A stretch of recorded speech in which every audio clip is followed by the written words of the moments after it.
Hi, welcome back to YouTube channel Mahakali ಕೈ ರುಚಿಗೆ ಸ್ವಾಗತ. ನಾನು ಪ್ರೇಮ.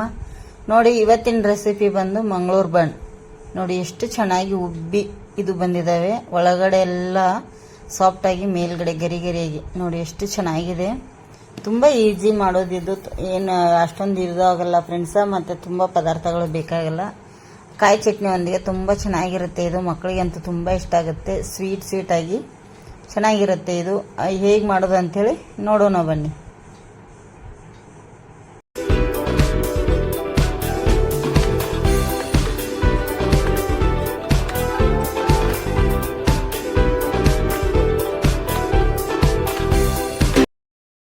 ನೋಡಿ, ಇಲ್ಲಿ ಮಂಗಳೂರು ಬನ್ಸ್ ಮಾಡಲಿಕ್ಕೆ ನಾನು ಪದಾರ್ಥಗಳು ಇಟ್ಕೊಂಡಿದ್ದೀನಿ. ಏನೇನಂತ ಹೇಳಿ ನೋಡಿ, ಅರ್ಧ kg ಮೈದಾ ಹಿಟ್ಟು ತೊಗೊಂಡಿದ್ದೀನಿ, 1 ಟೇಬಲ್ ಸ್ಪೂನಷ್ಟು ಜೀರಿಗೆ, ಒಂದು 4ರಿಂದ 5 ಹಣ್ಣಾಗಿರುವಂಥ ಬಾಳೆಹಣ್ಣು ತೊಗೊಂಡಿದ್ದೀನಿ, ರುಚಿಗೆ ತಕ್ಕಷ್ಟು ಉಪ್ಪು, ಇಲ್ಲಿ ಅದಕ್ಕೆ ಒಂದು 6ರಿಂದ 7 ಟೇಬಲ್ ಸ್ಪೂನಷ್ಟು ಸಕ್ಕರೆ ಮತ್ತು ಮೊಸರು, ಕರಿಲಿಕ್ಕೆ ಎಣ್ಣೆ.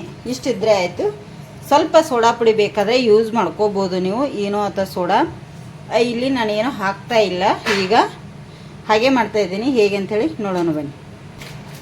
ನೋಡಿ, ಇಲ್ಲಿ ಬಾಳೆಹಣ್ಣನ್ನು ನಾನು ಸಿಪ್ಪೆ ತೆಗೆದು ಇದರೊಳಗಡೆ ಹಾಕ್ತೀನಿ. ಇದಕ್ಕೆ ಹಣ್ಣಾಗಿರೋಂಥ ಬಾಳೆಹಣ್ಣಿದ್ರೇ ಒಳ್ಳೆಯದು, ತುಂಬ ಚೆನ್ನಾಗಿರುತ್ತೆ. ಮೈಸೂರು ಬಾಳೆಹಣ್ಣು ಅಂಥೇಳಿ ಸಿಗ್ತಾವೆ, ಆ ಥರ ಆದರೂ ತೊಗೊಳ್ಳಿ. ಇಲ್ಲಾಂದರೆ ನಾನು ಇಲ್ಲೀಗ ಏಲಕ್ಕಿ ಬಾಳೆಹಣ್ಣನ್ನು ತೊಗೊಂಡಿದ್ದೀನಿ. ಎಲ್ಲ ಸಿಪ್ಪೆ ತೆಗೆದು ಇದರೊಳಗಡೆ ಹಾಕೊಂಡ್ಬಿಡ್ತೀನಿ. ಮೇಲ್ಗಡೆ ಬಾಳೆಹಣ್ಣು ಮಾತ್ರ ಸಿಪ್ಪೆ ಮಾತ್ರ ಕಪ್ಪಾಗ್ಯಾವು. ನೋಡಿ, ಬಾಳೆಹಣ್ಣು ಚೆನ್ನಾಗೇ ಇದೆ. ನೋಡಿ, ಸಿಪ್ಪೆ ತೆಗೆದ್ಮೇಲೆ ಬಾಳೆಹಣ್ಣು ಈ ಥರ ಎಲ್ಲ ಇದನ್ನು ಪುಡಿ ಮಾಡಬೇಕಾಗತ್ತೆ ನಾವು. ಈಗ ಇದನ್ನೆಲ್ಲವನ್ನು ಅದೇ ಹಣ್ಣಾಗಿರೋಂಥ ಬಾಳೆಹಣ್ಣು ತೊಗೊಂಡ್ರೆ ತುಂಬ ಒಳ್ಳೆಯದು. ನೋಡಿ, ಈ ಥರ ಈಗ ಇದನ್ನೆಲ್ಲ ನಾನೀಗ ಪುಡಿ ಮಾಡ್ತೀನಿ. ಚೆನ್ನಾಗಿ ಕಾಣ್ತಿರ್ಬೋದಲ್ಲ ನಿಮಗೆ. ಈ ಥರ ಪುಡಿ ಮಾಡಿ.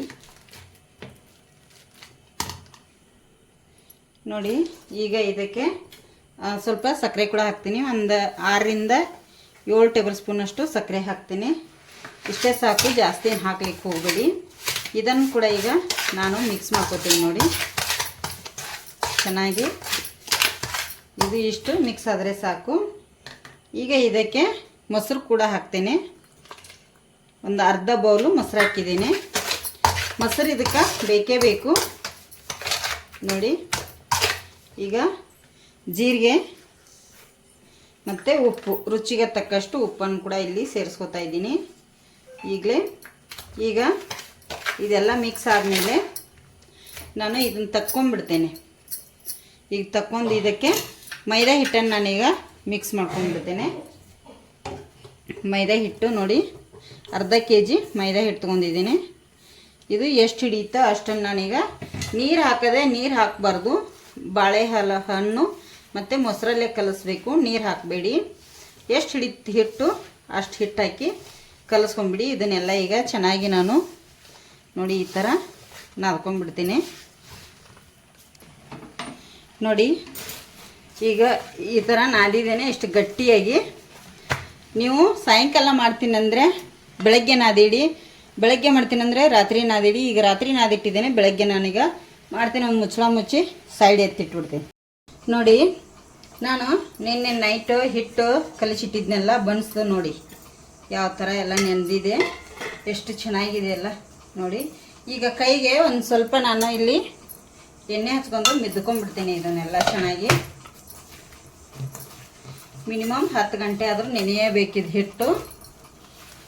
ಈಗ ಚೆನ್ನಾಗಿ ನೆನೆದಿದೆ ಎಲ್ಲ. ಮಿದ್ದಿದ ಮೇಲೆ ಪೂರಿ ಹಿಟ್ಟು ಯಾವ ಥರ ಇದನ್ನು ಮಾಡ್ಕೋತೀವಿ ನೋಡಿ ನಾವು, ಆ ಥರ ಅಷ್ಟು ಪೂರಿ ಹಿಟ್ಟಿನ ಹದಕ್ಕೆ ನಾದಿರ್ತೀವಿ. ಈಗ ಪೂರಿ ಹಿಟ್ಟು ಎಷ್ಟು ತೊಗೋತೀವಿ ಪೂರಿ ಮಾಡಲಿಕ್ಕೆ ಅಷ್ಟನ್ನು ನಾವಿಲ್ಲಿ ತೊಗೋಬೇಕಾಗತ್ತೆ. ನೋಡಿ, ಇಷ್ಟು ಸಾಕು ನಮಗೆ. ಇಷ್ಟು ಉಳ್ಳೆ ಮಾಡ್ಕೊಂಡ್ರೆ ಸಾಕು. ನಾನು ಇದೇ ಥರ ಒಂದು 4 ಉಳ್ಳೆ ಮಾಡಿ ಇಟ್ಕೋತೀನಿ ನಿಮಗೆ ಮಾಡಿ ತೋರಿಸ್ಲಿಕ್ಕೆ. ನೋಡಿ ಎಷ್ಟು ಚೆನ್ನಾಗಿ, ತುಂಬ ಟೇಸ್ಟಿಯಾಗಿರುತ್ತೆ ಇದು ಬನ್ಸು. ಮತ್ತು ಬೆಳಗ್ಗೆಯಿಂದ ಸಾಯಂಕಾಲವರೆಗೂ ಉಬ್ಬಿರೋಂಥ ಪೂರಿ ಕೂಡ ಹಾಳಾಗೋದಿಲ್ಲ, ಅಷ್ಟು ಚೆನ್ನಾಗಿರುತ್ತೆ. ನೀವು ಒಮ್ಮೆ ಟ್ರೈ ಮಾಡಿ. ಈಗ ಲಟ್ಟಿಸಿ ತೋರಿಸ್ತೇನೆ. ಇಲ್ಲಿ ಫ್ರೆಂಡ್ಸ ಏನು ಮಾಡಿದ್ದೀನಪ್ಪ ಅಂದರೆ, ನಿಮಗೆ ಬೇಕಾದರೆ ಅಕ್ಕಿ ಹಿಟ್ಟು ಕೂಡ ಹಚ್ಕೋಬೋದು. ಇಲ್ಲಾಂದರೆ ಗೋಧಿ ಹಿಟ್ಟು ಕೂಡ ಹಚ್ಕೋಬೋದು. ನಾನಿಲ್ಲಿ ಮೈದಾ ಹಿಟ್ಟಿನಿಂದ ಮಾಡೋದ್ರಿಂದ ಮೈದಾ ಹಿಟ್ಟನ್ನೇ ತೊಗೊಂಡಿದ್ದೇನೆ. ಮೈದಾ ಹಿಟ್ಟಿನಿಂದ ಲಟ್ಟಿಸಿ ನಿಮಗೆ ತೋರಿಸ್ತೇನೆ ನಾನು. ಇದೇ ಥರ ಈಗ ಲಟ್ಟಿಸಿ ಕೂಡ ತೋರಿಸ್ತೇನೆ ನೋಡಿ. ಸ್ವಲ್ಪ ದಪ್ಪ ಇರಬೇಕು, ಚೆನ್ನಾಗಿ ಆಗುತ್ತೆ, ಪುರಿ ಉಬ್ಬಿ ಬರುತ್ತೆ ನಮಗೆ. ನೋಡಿ ಇಷ್ಟು ದಪ್ಪ ಇದ್ದರೆ ಸಾಕು ನಮಗೆ. ಇದೇ ಥರ ನಾನು ಸ್ವಲ್ಪ ಮಾಡಿ ಇಡ್ತೇನೆ.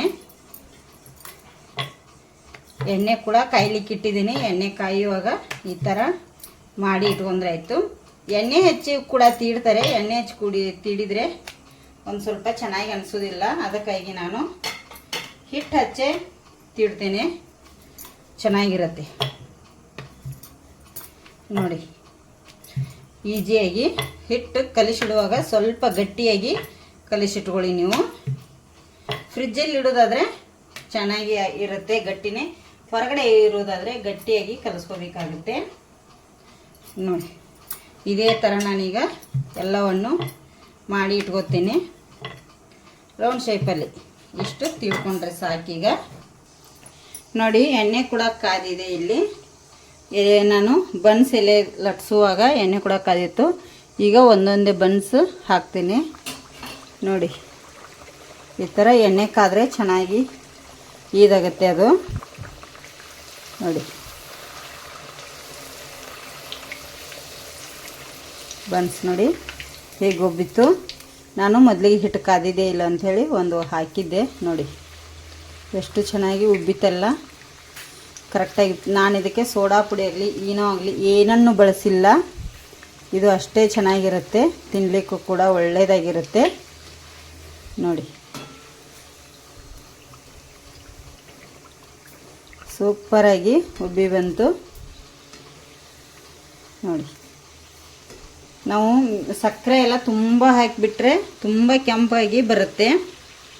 ನಾನಿಲ್ಲಿ ಸಕ್ಕರೆ ಮೀಡಿಯಮ್ ಹಾಕಿದ್ದೇನೆ, ಅಷ್ಟು ಇದನ್ನು ಹಾಕಿಲ್ಲ ಫ್ರೆಂಡ್ಸ್. ಯಾಕಂದರೆ ಜಾಸ್ತಿ ಹಾಕ್ಲಿಕ್ಕೆ ಹೋಗಲಿಲ್ಲ ನೋಡಿ. ಬನ್ಸ್ ಯಾವ ಥರ ಉಬ್ಬಿ ಬಂತು.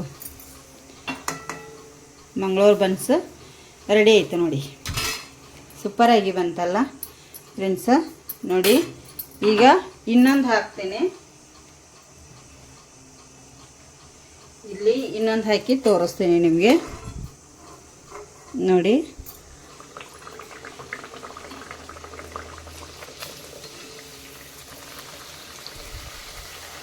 ನೋಡಿ ಇದು ಕೂಡ ಉಬ್ತಾ ಇದೆ ಚೆನ್ನಾಗಿ ನೋಡಿ. ಎಷ್ಟು ಚೆನ್ನಾಗಿ ಉಬ್ತಲ್ಲ ಇದು ಕೂಡ. ಈಗ ಟರ್ನ್ ಮಾಡಿ ಹಾಕಿಬಿಡ್ತೇನೆ ನೋಡಿ. ಸೂಪರಾಗಿ ಉಬ್ತಾ ಇದೆ. ಇದಕ್ಕೆ ನಾನು ಸೋಡಾ ಪುಡಿ ಅದು ಹಾಕಿದರೆ ಮಕ್ಕಳು ತಿಂತಾರೆ. ತುಂಬ ಹೊಟ್ಟೆ ಹಸಿದು ಬಿಡುತ್ತಾ ಇದೆ ಅಂಥೇಳಿ ಬೇಗ ಬೇಗ ಇದು ಆಗುತ್ತೆ. ಅದಕ್ಕೋಸ್ಕರ ನಾನು ಇಲ್ಲಿ ಜಾಸ್ತಿ ಇದನ್ನು ಮಾಡಲಿಕ್ಕೆ ಹೋಗಲಿಲ್ಲ. ಈಗ ಎಲ್ಲವನ್ನು ನಾನು ರೆಡಿ ಮಾಡ್ಕೋತೇನೆ. ಬನ್ಸು ರೆಡಿ ಆಯಿತು ನೋಡಿ. ಮಂಗಳೂರು ಬನ್ಸ್ ಇದು ಕೂಡ ರೆಡಿಯಾಗಿದೆ. ಇದನ್ನು ಕೂಡ ಈಗ ತಗೊಂಡ್ಬಿಡ್ತೇನೆ ಫ್ರೆಂಡ್ಸ್ ನೋಡಿ. ಮಂಗಳೂರು ಬನ್ಸು ಉಬ್ಬಿ ಎಷ್ಟು ಚೆನ್ನಾಗಿ ಬಂದು ಅಲ್ಲ. ಇದೇ ಥರ ನಾನು ಎಲ್ಲವನ್ನು ಮಾಡಿ ಇಟ್ಕೊಂಡ್ಬಿಡ್ತೇನೆ ನೋಡಿ. ಮಂಗಳೂರು ಬನ್ಸು ಎಷ್ಟು ಚೆನ್ನಾಗಿ ಬಂದಿದ್ದಾವೆ. ಇದರೊಟ್ಟಿಗೆ ತೀಮಾರಿ ಚಟ್ನಿ, ಇದು ಆರೋಗ್ಯಕ್ಕೆ ತುಂಬ ಒಳ್ಳೇದು ನೋಡಿ. ಎಷ್ಟು ಒಳಗಡೆ ನಿಮಗೆ ಕಟ್ ಮಾಡಿ ಕೂಡ ತೋರಿಸ್ತೀನಿ ನೋಡಿ. ಎಷ್ಟು ಲೇಯರ್ ಆಗಿ ಹೇಗೆ ಬಂದಿದೆ, ಚೆನ್ನಾಗಿ ಬಂದಿದೆಯಲ್ಲ. ಕಾಯಿ ಚಟ್ನಿಯೊಂದಿಗೆ ಸವೀರಿ ತುಂಬ ಚೆನ್ನಾಗಿರುತ್ತೆ, ತುಂಬ ಇಷ್ಟ ಆಗುತ್ತೆ ನಿಮಗೆ ಕೂಡ. ಸರ್ವ್ ಮಾಡಿದ್ದೇನೆ. ಮತ್ತು ವಿಡಿಯೋ ಇಷ್ಟ ಆದರೆ ಒಂದು ಲೈಕ್ ಮಾಡಿ, ಶೇರ್ ಮಾಡಿ, ಕಮೆಂಟ್ ಕೂಡ ಮಾಡಿ. ಹೊಸಬ್ರು ನಮ್ಮ ಚಾನಲ್ ನೋಡ್ತಾಯಿದ್ರೆ ಸಬ್ಸ್ಕ್ರೈಬ್ ಮಾಡ್ಕೊಳ್ಳಿ. ಮಹಾಕಾಳಿ ಕೈ ರುಚಿನ.